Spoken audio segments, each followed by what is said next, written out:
Kansas City? I'm Serenity, and today we have poet MVP Payne, Hello. also known as Miss MVP. How are you doing today, Mia? I'm doing well. How about yourself? Okay. That's awesome. Thanks for coming in. No problem. Thanks for having me. Oh, no problem. So we're going to talk a little bit about how you got into doing poetry. You've been doing poetry for how long now? Well, it depends on what you consider as how long I've been doing poetry. I started writing when I was 8 years old. I've been doing the stage aspect of it for about almost 5 years. It'll be 5 years this year in May. So, yeah, that's kind of the alternative. I've been writing forever. I got serious about it when I was an adolescent. I want to say maybe 8th or 9th grade. And then about 21 is when I ended up finding out that Kansas City had a spoken word scene, and I was like, okay. Got invited to one of the open mics that we had and just instantly fell in love, and I was like, okay, this is what I need to do, and I've been chasing it ever since then. So you got your start at Soul Sessions, right? Yes, I did. Shout out to Soul Sessions, 5 years, that's major. Right.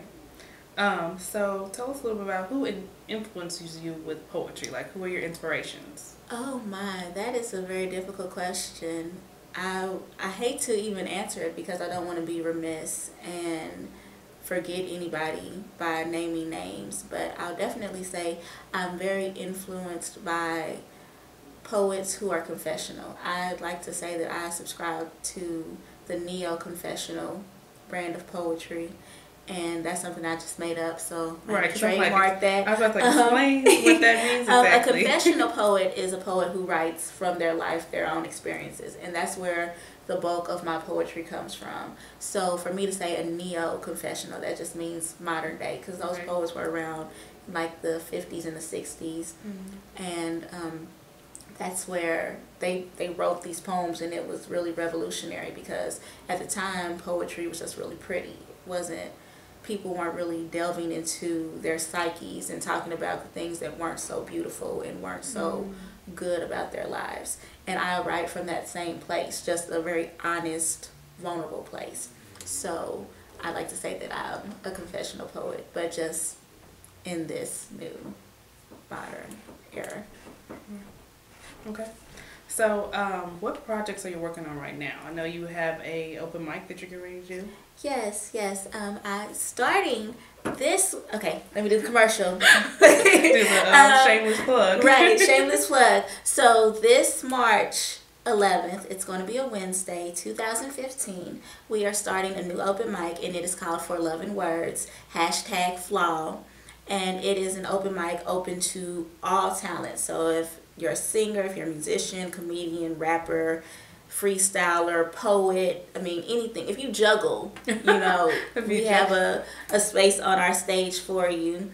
It's at the Madrigall. That's going to be 1627. We had a problem on the flyer. 1627. 1627 Oak, right? Yes, Oak. And it starts, doors open at 7, and we go to midnight. We have the open mic till about 9:30, 10, give or take. And then afterwards, we have DJ Rocky Montana, who's going to kind of play us out. So even if you aren't so much there for the talent, which you totally should be, we still have that opportunity for you to come, listen to music, have a drink on a Wednesday. So. Okay. So you're also doing slamuLIT. Why don't you tell us a little bit about what's going on with slamuLIT? slamuLIT, it is, goodness, what can I say? I can't say enough about slamuLIT. This is my brain baby, and it's been so much work that has gone into getting this project to actually come to fruition. And we are at our second, we have only 2 more qualifiers before we go to finals. And like, oh goodness, what can I tell you about this slam? I don't know. What can I say? I mean, tell us a little bit. You work with me on this. So tell us a little about, some people don't know exactly what slam poetry is. Give us a little background. So slam poetry, that is going to be, one, it's a competition. So it's when you see the dynamic performances when you go to the open mics, and you're like, oh wow, this poet is really, really good. What can we do about that? Like, it's a lot of poets, they think, well, okay, I'm on stage, that's enough. But there are people who actually have careers in performing poetry. And slam is one of the avenues that you can take. So that's going to be, it's a hybrid genre of theatrics, it's poetry, it's storytelling, it's just all that you can kind of blend together, and that's what slam poetry is. But you also add in a competitive element with that as well. And you've also been to the National Poetry Slam. Yes, right? yes. Tell us a little bit about that experience. So the National Poetry Slam last year, for the 2014 25th anniversary of Nationals, I ended up going and competing and becoming the first Black woman to compete on a wild card slam team in the history. And Nationals, that is the largest poetry slam competition in the world. So with slamuLIT, we are comprising a team to take to the 26th annual edition, and they're going to compete and represent ULIT. In Kansas City, right? Yes, Kansas City. There'll be ULIT's team, but it's also going to be representing Kansas City as a whole. Okay. So tell us a little bit more about your experience when you went to Nationals. When I went to Nationals, it was a life-changing experience. First of all, what Nationals is, when you have teams that are there that are competing, it's a 72-team competition. And these are teams who had 9 months to a year to practice what they're going to do. These are legacy teams. Like, by legacy, I mean since the first Nationals, they've had somebody there representing them. They've had coaches that have been there and been back, and they're like, okay, we're going to teach you do poetry like this. And the team that I was on got made 2 days before the competition started. So we were a group of 5 people. We had just met. Wow. And we just got thrown into this competition to compete against teams who had had months of practice, who had had years of experience with going to competitions like this. And here we are, we're babies, and we're just like, okay, so we have to go against these people. Like, the first round that we went against, one of the teams that we ended up having to compete with was the team that was ranked the #1 slam poetry team in all of Canada. And we had to go against them with 2 days of being a team. So we didn't do the best in that round, but overall we ended up making it to 54 out of 72 teams. So that means it was still, you know, you do the math, number of teams that we actually did better than. So that was really, really surprising. I know you're getting into mentoring. Yes. Tell us a little about, you did something at the Kaufman School? Yes, yes. I have been really fortunate to have the opportunity to work at the UN Marion Kaufman School with their middle school program. So it's been with the Bold Poets. We've been going in to that school and working with 7th and 8th graders, teaching them about poetry, teaching them about writing, performance poetry, letting them write.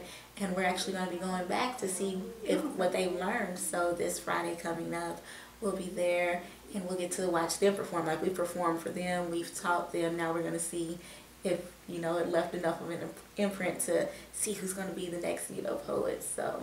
You also volunteer at Central High School, right? Yes, yes, at Center High School. Oh, is it Center or Center? Oh, okay. Center. I thought it was Central. Sorry. Yeah, so at Center High School, they have a poetry club, and I've gone out there and worked with Ms. Fernand and their poetry club to see, work with the high school level. So I've worked with middle schoolers and high schoolers as far as just really cultivating the next generation of spoken word poets and artists.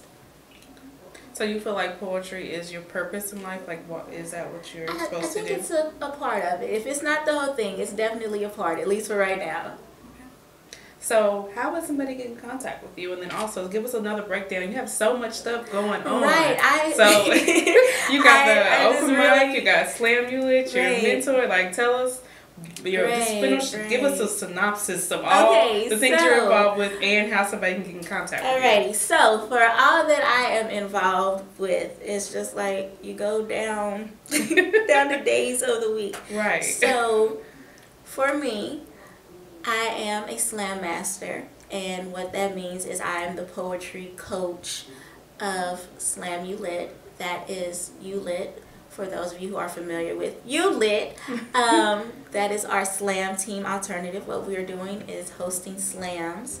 We're going to be sending 4 poets on a team to California to represent Kansas City and ULIT in the world's largest poetry competition. And slamuLIT is on the 2nd and 4th. It's the 2nd and 4th Wednesdays. Or Tuesday, right? No. slamuLIT? Tuesday. See, you got so much going on. Exactly. I just... Right. So, yes, I don't know what I'm doing. I'm just there 4th sometimes. 2nd and 4th Tuesdays. Okay. Yes, Tuesdays. Wednesdays. And that's every Wednesday. Every Wednesday. Starting next week. Yes. March. Just really hit Serenity because she knows what I have going on. Right, I know her schedule. Right, exactly. I show up places and then there's stuff to do. No, okay. So for slamuLIT, it's 2nd and 4th Tuesdays of the month, and that's going to be our poetry slam. For the open mic crowd, and that's for anybody who has a talent that can be put on a stage. So don't think, oh, I'm not a poet. Well, you don't have to be a poet. If you sing, if you play, if you're a musician, you play an instrument, you tell jokes, if you rap, and we always need an audience for these events. So that's every Wednesday, and that's going to be starting at 7, from 7 to midnight at the Madrigall. The slam is at the Tank Room. So this is Wednesday. We're talking about Wednesdays. Then on Thursdays, mentor. Fridays, I mentor. And then throughout the other days of the week, I try to sleep, maybe, if that's ever an option. Sleep and write poems. Sleep and write poems, exactly. And perform. Right. Do you have any upcoming performances, personal ones? No. Yes. No. Yes. Well, I know the Phoenix is starting open mic on Monday. Yes, and I will be there. This next Monday is This next Monday, yes. I will be there for their debut show. I'll be just doing a mini feature spot there, supporting that open mic. And so how would somebody get in contact with you? So to get in contact with me, you can find me on Instagram at MVP The Great. I have an artist page that's going to be rawartist.org/MVP The Great. I am on Twitter at SoundsLikeEnvy, all one word. And you can find me any place else as far as Facebook or Google at MVP Payne. That's going to be M'_VYONNEPAYNE. Thank you, Emia. Thanks for coming in. Thank you. And I'm Serenity, reminding you to spit your piece.